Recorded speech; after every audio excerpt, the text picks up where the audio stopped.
Des images impressionnantes. Ce lundi 24 avril, le ministre de l'Éducation nationale, Pape Ndiaye, était en déplacement à Lyon. À son retour à Paris, gare de Lyon, aux alentours de 21 h, un cortège de manifestants venus protester contre la réforme des retraites l'attendait. La foule, composée de plusieurs centaines de personnes, essentiellement des jeunes, d'après Le Figaro, se trouvait dans le hall principal des lieux et a dû faire face à une horde de représentants des forces de l'ordre. Sur fond d'un concert de casseroles, les protestataires ont hué le collaborateur du président de la République avant d'entonner des chants antifascistes et anti-Macron. Face à cette cohue, Pape Ndiaye a été contraint de rester dans son train pendant une vingtaine de minutes, sous la surveillance étroite d'un groupe de policiers.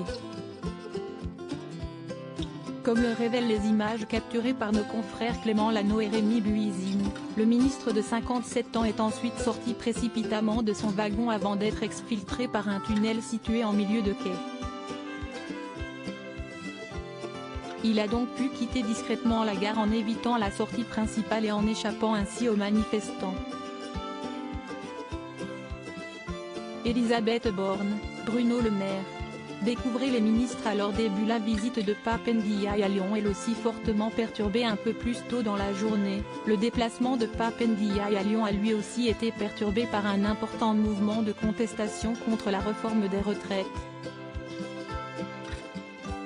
La venue de l'époux de Jeanne Lazarus au rectorat a notamment été très agitée.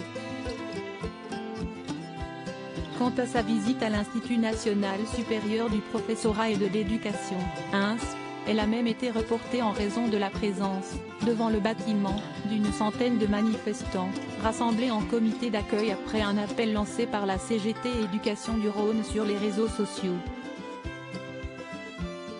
Munis de casseroles, poêles, seaux, boîtes en fer, sifflets, cornes de brume et fumigènes, d'après BFM TV, ils ont ensuite tenté de forcer les portes de l'Institut. Article écrit en collaboration avec 6 médias. Crédit photo, Stéphane Le Mouton.